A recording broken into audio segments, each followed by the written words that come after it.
siapakah pasangan suami isteri itu. Ini adalah antara keluarga kita, orang Islam, orang Melayu yang sebelum ini sudah keluar daripada Islam, tapi oleh kerana ada walaupun sedikit iman dalam hati mereka, diberi perhatian oleh Jabatan Agama Islam Negeri Selangor yang diketuai oleh Esko Agama kita tempoh hari, dia kembali.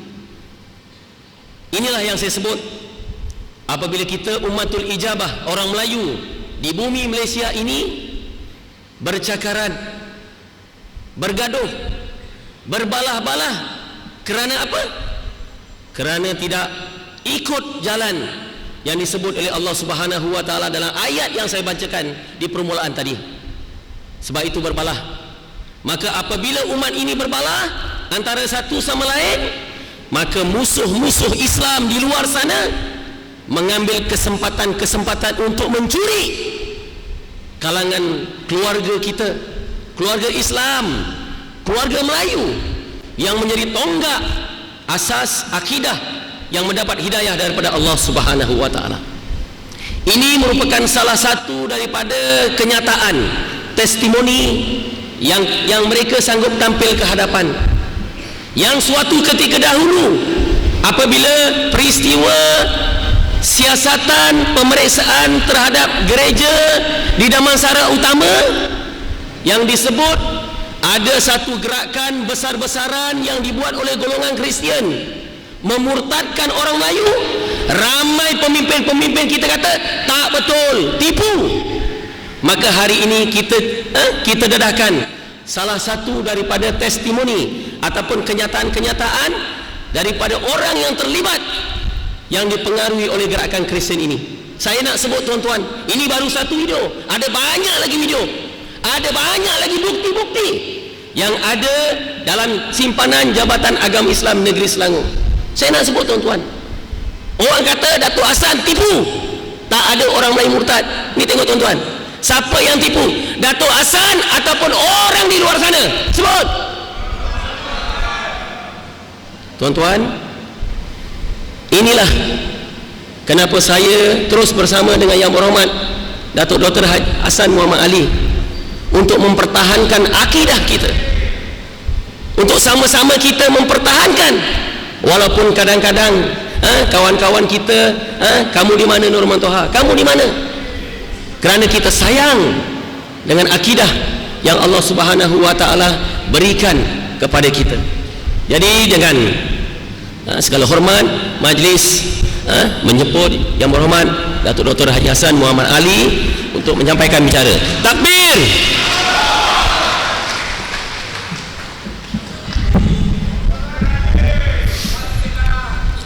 Assalamualaikum warahmatullahi wabarakatuh.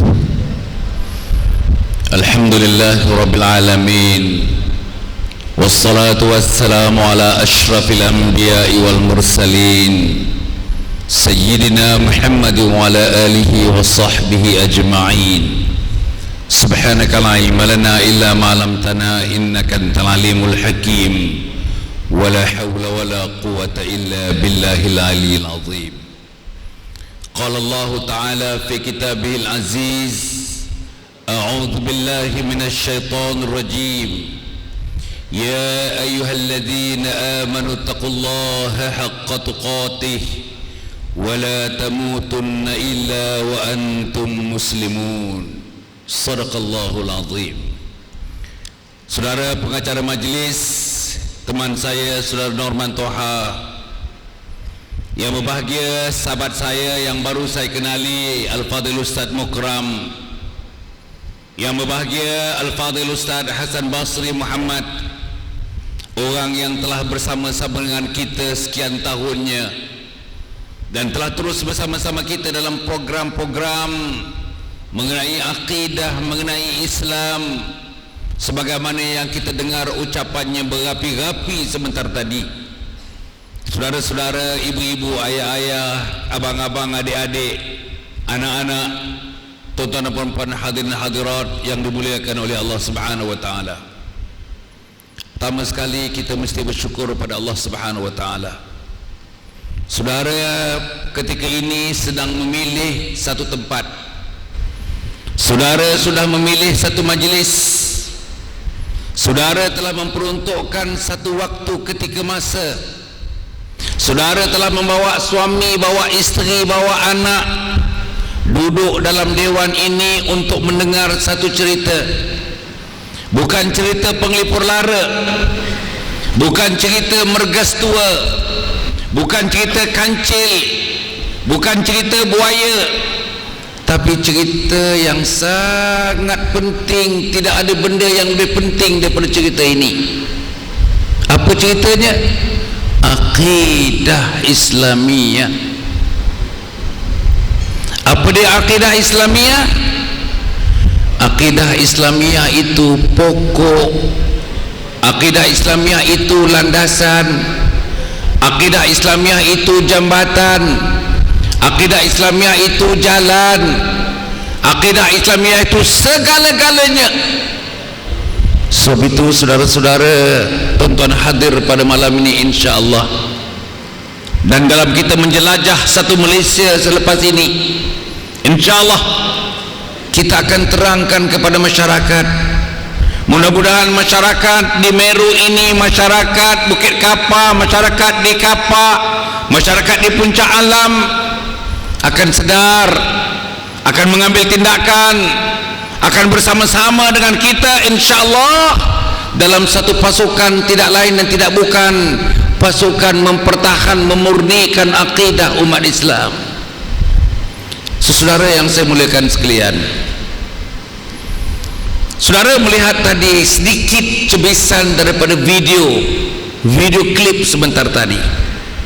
Sebagaimana yang dikatakan oleh saudara pengurusi, saudara Norman Toha, ini adalah sebahagian daripada orang-orang seperti saudara, rupa macam saudara, tinggi macam saudara, kulit macam saudara, hidung macam saudara, rambut macam saudara, tutur perkataan macam saudara, bahasa macam saudara, makan macam saudara, minum macam saudara, berkeluarga macam saudara.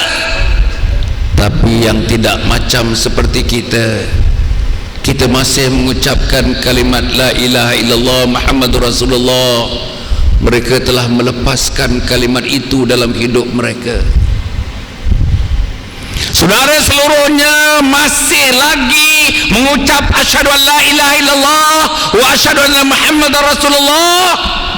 Mereka adalah 51 orang yang datang ke unit selamatkan akidah di pejabat saya semasa menjadi exco dahulu. Orang ini dulunya Islam, telah dibaptize. Apa dia baptize? Telah mengalami satu acara pengkristianan. Apa dia baptism? Mereka menggugurkan asyhadu an la ilaha illallah wa asyhadu anna Muhammadar Rasulullah. Apa dia baptism? Mereka percaya kepada konsep Trinity. Apa dia baptism? Mereka mengatakan Isa itu ialah Allah Tuhan mereka. Saudara, ada tak orang Meru? Ada. Ada tak orang Bukit Kapa? Ada. Ada tak orang dalam kampung kita? Ada. Ada tak orang dalam mukim kita? Ada. Ada tak orang dalam daerah kita? Ada. Ada tak orang dalam lingkungan kita? Ada. Saudara, masalah akidah ini masalah besar. Saya sendiri terlibat secara langsung, panggil mereka datang, bantu mereka, yakinkan mereka. Oleh kerana ada masih lagi di hujung hati mereka, di sudut-sudut hati mereka masih ada lagi yang dinamakan zarah-zarah iman. Mereka datang ke tempat saya. Mereka datang untuk menceritakan apa yang mereka lalui dalam hidup mereka, dengan tangisan, dengan kesedaran, dengan penyesalan. Mereka tak mahu apa yang mereka lalui dilalui oleh anak cucu mereka. Mereka tak mahu pengalaman mereka tersebar kepada umat Islam yang lainnya. Mereka tak mahu kehidupan mereka setelah meninggalkan Islam Mereka tak mahu kehidupan yang sedemikian. Yang mereka cari, apa yang dinamakan, mereka hendakkan satu ketenangan dalam hidup. Mereka tak dapat ketenangan itu. Mereka tidak dapat keseimbangan itu. Saudara, mereka ini dijaga oleh orang Kristian, dijaga oleh gereja-gereja. Sebahagian daripada mereka, saudara-saudara, yang tinggal di satu kawasan di Kelana Jaya, di Petaling Jaya, dibayarkan rumah sewa mereka sebulan RM1,700. Rumah sewa dibayarkan gereja, dibayarkan oleh orang Kristian RM1,700 sebulan. Kereta dibelikan, barang makan tiap-tiap bulan. Tak habis lagi bulan ini datang yang baru, tak habis lagi bulan ini datang yang baru. Baju dibelikan, pakaian anak dibelikan, yuran sekolah dibayarkan, duit pengangkutan sekolah dibayarkan. Tiap-tiap hari lahir, anak-anak mendapat hadiah-hadiah yang istimewa. Hari lahir dapat komputer, hari lahir dapat kamera-kamera mahal. Mereka makan makanan yang mahal-mahal. Mereka dijaga oleh gereja, dijaga oleh Kristian.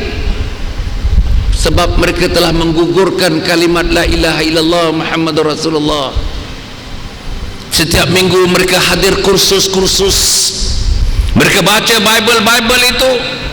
Bible bukan bahasa Inggris, Bible bukan bahasa Indonesia, Bible bahasa Malaysia, Bible bahasa Melayu, bahasa Malaysia.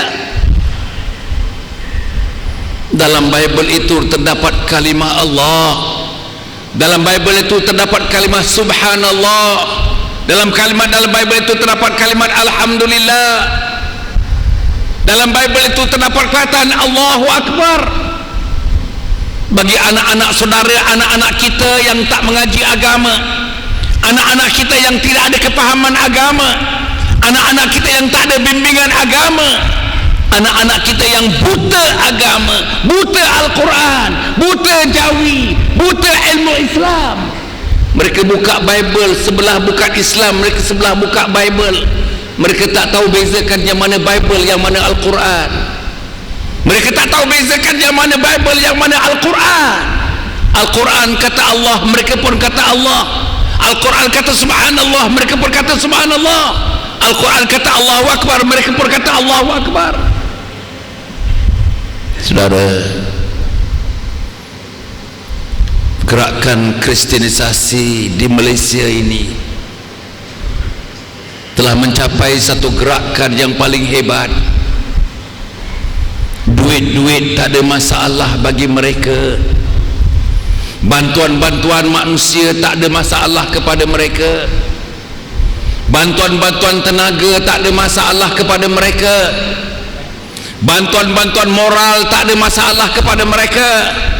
Bantuan-bantuan semangat tak ada masalah kepada mereka. Bantuan-bantuan logistik tak ada masalah kepada mereka. Saudara, saya lihat apa yang sedang berlaku. Kalau saudara tahu apa yang saya tahu, kita tak boleh tidur malam memikirkan anak-anak yang kita timang waktu kecilnya. Kita tak boleh tidur malam memikirkan anak dara kita yang bekerja, keluar pukul 7, balik pukul 6 petang ke rumah kita. Kita tak boleh memikirkan, tak boleh tidur memikirkan anak-anak yang tak sembahyang, anak-anak yang tak nak ke masjid, anak-anak yang tak nak pergi ke majlis ilmu, anak-anak yang tak nak baca Al-Quran, anak-anak yang buta Al-Quran, anak-anak yang tak faham Al-Quran, anak-anak yang duduk dalam rumah bersama ibu bapa, Al-Quran tidak pernah dibaca. Anak-anak yang bersama ibu bapa tak pernah buka Al-Quran, tak pernah baca Al-Quran, tak pernah menitiskan Al-Quran kepada anak-anak. Duduk di rumah, ayah tak pernah melaungkan laungan yang didengarnya waktu berumur 1 hari. Ayah sendiri tak mengalunkan, tidak membayangkan sama ada waktu maghrib, sama ada waktu subuh, sama ada waktu isya. rumah-rumah tak dengar perkataan Allahu Akbar, Allahu Akbar. Rumah-rumah kita tak dengar perkataan asyhadu an la ilaha illallah. Rumah-rumah kita tak mendengar perkataan asyhadu anna Muhammadar Rasulullah. Rumah kita tak dengar perkataan hayya 'alas salah. Rumah kita tak dengar perkataan hayya 'alal falah. Saudara, rumah-rumah inilah penghuni-penghuninya yang menjadi tempat yang paling hijau untuk pengembang-pengembang Kristian mendekati anak-anak ini, termasuk ibu dan ayah mereka. Siapa yang menerima Kristian ini? Siapa yang menerima ajaran Kristian ini? Bukan budak-budak, bukan tertentu kepada anak-anak muda. Dipahamkan kepada saya, 1 tahun 1, 2 kali, 3 kali mereka berkumpul di Genting Highlands. Mereka berkumpul di Genting Highlands, mengumpulkan orang-orang yang hebat-hebat, orang Melayu terutama yang hebat-hebat, yang telah memeluk agama Kristian. Dikumpulkan mereka. Ada yang berumur 60 tahun, ada yang berumur 70 tahun, ada yang berumur 80 tahun.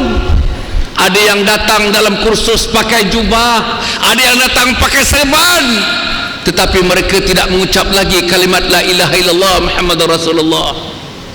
Saudara-saudara, orang Kristen yang datang daripada Australia, pengembang-pengembangnya, yang datang daripada Amerika, yang datang daripada United Kingdom, yang datang daripada England, yang datang daripada Jerman, yang datang daripada Australia, yang datang daripada South Korea, Korea Selatan, yang datang daripada Filipina, yang datang daripada Indonesia. Mereka berkampung di Malaysia ini sudah berpuluh-puluh tahun. Mereka datang ke Meru, mereka datang ke Bukit Kapa, mereka datang ke Kapa, mereka datang ke Bukit Kerayong. Saudara tak kenal mereka. Di Kelana Jaya mereka pakai jubah. Di Kelana Jaya dengarnya dia beritahu kepada saya, mereka pakai kopiah. Di Kelana Jaya mereka datang waktu zuhur, mereka datang masuk masjid, dikatakan kepada saya mereka sembahyang seperti orang Islam bersembahyang. Bayang saudara, anak-anak saudara, anak-anak saya yang tak faham agama, anak-anak saudara, anak-anak saya yang dapat didikan minimum tentang agama, anak-anak saudara, anak-anak saya yang tidak mengerti membaca Al-Quran, anak-anak saudara, anak-anak saya yang tak faham langsung tentang Al-Quran, anak-anak saudara, anak-anak saya tidak hidup dengan disiplin berdasarkan Al-Quran. Bayangkan anak ini bercampur dengan orang Kristian, bayangkan anak ini berkawan dengan orang Kristian, bayangkan anak ini tuan-tuan dan puan berteman laki-laki, bertemankan perempuan orang Kristian, bayangkan anak ini dipujuk rayu oleh orang Kristian. Persoalannya apa dia, apa yang dia ada untuk mempertahankan dirinya daripada pengaruh orang Kristian? Apa yang dia ada? Apa kota yang dia ada? Apa shield yang dapat menahankan dia daripada serangan-serangan ajaran Kristian? Apa benda yang ada kepada kepala pemikirannya untuk mereka tidak menerima ajaran Kristian? Apa yang ada dalam hatinya untuk menerima ajaran Kristian? Saudara, tuan-tuan cuba renungkan sebentar. Mari kita renungkan sebentar. Tuan-tuan ada 8 orang anak, saya ada 8 orang anak. Gambarkan anak yang sulung nombor 1, nombor 2 sampai nombor 8. Saudara, mana ada anak-anak kita yang mempunyai kekuatan mental, kekuatan akliyah, kekuatan ruhiyah, kekuatan badaniyah untuk menangkis serangan-serangan daripada ajaran Kristian? Inilah yang sedang berlaku. Saya bercerita tentang ini tuan-tuan dan puan, sehari pun saya boleh bercerita. Tuan-tuan dan puan yang hormati sekalian, tadi bila Al-Fadhil Ustaz Hasan Basri, tuan-tuan dan puan, alhamdulillah memberikan kita tentang berita-berita semasa apa yang berlaku. Saya nampak tuan-tuan begitu bersemangat, alhamdulillah, mendengarkan berita-berita hujah-hujah yang disampaikan. Saya tuan-tuan dan puan sebenarnya sangat kagum. Memang saya kagum dengan ucapan-ucapan yang saya ikuti daripada masa ke semasa daripada Ustaz Hasan Basri. Ulasan-ulasannya yang begitu menusuk, ulasan-ulasannya yang begitu tepat pada masa dan ketikanya. Tuan-tuan dan puan, Saya harap satu masa nanti, dalam masa yang terdekat, bersama dengan Ustaz Hasan Basri, bersama dengan 1-2 orang lagi, kita akan anjurkan satu majlis mungkin di Meru ini juga, khusus bukan kita bercerita malam ini. Saya tak mau keluar daripada cerita malam ini, cerita tentang akidah. Kita nak cerita matinya agama, kerana matinya pemimpin-pemimpin Islam yang mati berfikir tentang agama. Ini yang kita nak cerita. Saudara-saudara, saya nak menyebutkan sedikit saja, saya nak menyebutkan. Bagi saya, tuan-tuan dan puan, tidak lain dan tidak bukan, bentengnya adalah kita. Anak-anak kita ini memerlukan benteng-benteng. Keluarga, tuan-tuan, keluarga saya memerlukan benteng-benteng ini. Masyarakat memerlukan benteng-benteng ini. Benteng ini pada saya mesti pembenteng utamanya tidak lain dan tidak bukan organisasi yang mendabik dada, organisasi yang mengatakan dirinya, organisasi yang mengatakan mereka seluruhnya adalah pejuang-pejuang agama, pejuang-pejuang Islam. Mereka menjadikan diri mereka sebagai benteng-benteng kepada Islam, menjadikan organisasi mereka sebagai benteng utama untuk menyekat apapun kemarahan kuasa-kuasa yang boleh mencacatkan akidah mereka. Tapi saudara, pertubuhan-pertubuhan seperti itu, termasuk parti-parti politik yang pernah 4 hari yang lalu saya menjadi anggotanya, atau tuan-tuan dan puan, insyaAllah yang saya nak mengatakan sejak 8 hari bulan dulu bila digugurkan saya daripada parti itu, sebenarnya tuan-tuan dan puan, kerana adanya parasit dalam parti itu, parasit dalam parti itu, akhirnya yang kita mengharapkan parti itu menjadi tunjang utama dan pertama, tonggak utama dan pertama, menjadi benteng kepada umat ini untuk mempertahankan akidahnya. Mereka sudah tidak mampu lagi, tuan-tuan, tidak mampu lagi untuk bertindak sebagai benteng utama mempertahankan akidah. Inilah persoalan yang besar yang mesti kita bentangkan. Inilah persoalan besar yang kita mesti bentangkan kepada remaja-remaja kita, para belia kita, ibu-ibu kita, bapak-bapak kita, datuk-datuk kita di Meru, di Kapak, di Bukit Kapak, di Bukit Kerayung, dan di mana juga kita mesti jelaskan kepada mereka. Tuan-tuan dan puan-puan, insya-Allah dengan izin Allah Subhanahu wa taala, kita memerlukan penjelasan yang demikian. Saya harap tuan-tuan dan puan-puan faham, sangat-sangat faham tentang apa yang dipaparkan selama hampir 2 bulan, tuan-tuan dan puan. Bukan masalah peribadi saya, masalah saya dipecat daripada PAS itu bukan masalah, masalah saya digugurkan sebagai ahli exco itu juga tidak merupakan masalah. Masalahnya ialah saudara dan saya mesti hidup sebagai seorang Islam, saudara dan saya mesti mati sebagai seorang Islam, anak saudara mesti hidup sebagai seorang Islam, anak saudara mesti mati sebagai seorang Islam, isteri saudara mesti hidup sebagai seorang Islam, isteri saudara mesti mati sebagai seorang Islam, suami saudari mesti mati sebagai seorang Islam, suami saudari mesti mati sebagai seorang Islam, hidup sebagai seorang Islam dan mati sebagai seorang Islam. Inilah perjuangan kita, tuan-tuan. Al-Quran menyebutkan la yastawi ashabun nari wa ashabul jannah, ashabul jannati humul faizun. Tidak sama ahli neraka dengan ahli syurga. Ahli syurga itulah yang akan diberjayakan oleh Allah Subhanahu wa taala. Ahli syurga berjaya di dunia, ahli syurga berjaya di akhirat. Anak kita, saudara-saudara, mesti dengan izin Allah Subhanahu wa taala dibimbing, dibesar, didewasa, ditua, dimatikan sebagai seorang muslim. Anak perempuan kita dimatikan sebagai seorang muslimah. Kumpulan kita mesti dimatikan sebagai seorang muslimin, orang-orang muslimin dan orang-orang muslimat. Inilah perjuangan kita, saudara-saudara. Saya tidak bercadang pada malam ini untuk menyentuh bab-bab mengenai apa yang berlaku di Selangor dalam sehari 2 ini. Saya tidak bercadang untuk memberikan komen-komen politik pada malam ini. InsyaAllah Ustaz Hasan Basri telah pun menjelaskan, paling tidaknya sedikit dia telah menjelaskan kedudukan perkara itu. Saya ingin mencadangkan, walaupun diary saya sudah penuh, saudara, dalam rangka kita nak menjelajah satu Malaysia ini, roadshow kita, diary saya hari-hari sudah penuh. Tapi apapun, insyaAllah kita akan turun datang semula ke Meru ini untuk bercerita tentang politik semasa. Politik semasa, bagaimana caranya menggunakan kuasa politik yang ada, tuan-tuan dan puan, insya-Allah menjelang PRU yang ke-13 yang akan datang ini, menggunakan kuasa politik yang ada. Macam mana kuasa politik itu dapat dihubungkan dengan akidah Islamiah, kita bincangkan pada malam ini. Saudara-saudara, kita berpolitik bukan hanya nak membina ekonomi, kita berpolitik bukan hanya untuk membina pendidikan, institusi-institusi pendidikan. Kita berpolitik bukan hanya untuk makan pagi, makan tengah hari, makan malam.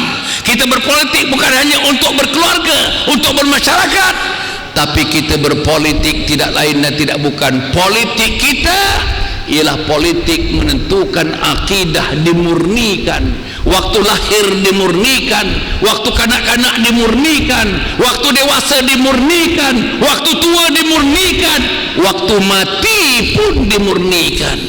Inilah politik kita, inilah asas politik kita. Dan saya harap teman-teman saya di Meru yang hadir pada malam ini, mari bersama-sama dengan politik ini, mari bersama-sama dengan gagasan ini, mari bersama-sama dengan organisasi ini, mari bersama-sama dengan tujuan kita semata-mata tidak lain dan tidak bukan, bersama-sama kita maju dalam pendidikan, maju dalam pembangunan, maju dalam ekonomi, maju dalam sosial, maju segala-galanya. Tetapi maju itu, tuan-tuan dan puan, maju atas nama akidah yang murni, maju atas nama muslim yang bagus, maju atas nama wanita-wanita Islam yang baik, maju atas nama pemuda-pemuda Islam yang baik, maju atas nama kita hidup Allah redha kepada kita, kita hidup Allah, kita redha kepada Allah Subhanahu wa taala. Sebagaimana disebut radhiyallahu anhum wa radu'an, Allah redha kepada mereka dan mereka redha kepada Allah Subhanahu wa taala. Apa yang tuan-tuan cari dalam hidup, apa yang saya cari dalam hidup, tak ada lain yang kita cari. Memang kita nak cari harta, memang kita nak cari kereta besar, memang kita nak cari rumah besar, memang kita nak cari tanah ladang besar, memang kita nak cari keselesaan yang hebat. Tetapi saudara-saudara, saudara dan saya mencari dalam hidup ini tidak lain dan tidak bukan mardatillah, redha Allah Subhanahu wa taala kepada kita. Jadi sebab itu tuan-tuan dan puan, insya-Allah saya tengok ada mikrofon di situ. Saya tak bercadang untuk memanjangkan lagi ucapan saya. Mungkin kita bagi 1-2 soalan. Soalan pendek, tuan-tuan, jangan panjang-panjang sangat soalannya, untuk tuan-tuan kemukakan kepada kita. Jawapannya pun pendek. Kita akan berhenti tepat pukul 12. Tepat pukul 12. 5 minit sebelum pukul 12, 5 minit. Tuan-tuan bagi saya peluang sedikit lagi, atau 7 minit sebelum pukul 12. Untuk apa? Kita zikir pada malam ini sekitar dalam 2 minit.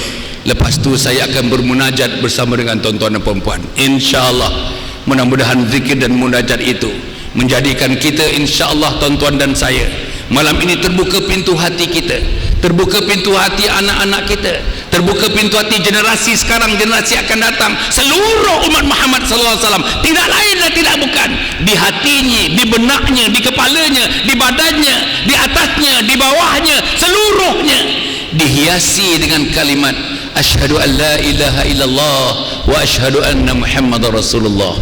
Saya serahkan balik mikrofon ini kepada saudara Norman untuk memberikan peluang kepada 1-2 soalan, dan kalau boleh-bolehnya tuan-tuan dan puan, bagi saya peluang dalam 7 atau 8 minit di sebelum pukul 12 untuk saya mengakhirkan program-program ini, insya-Allah. Sila saudara Norman. Jadi ada masa lagi, kita akan sekitar 10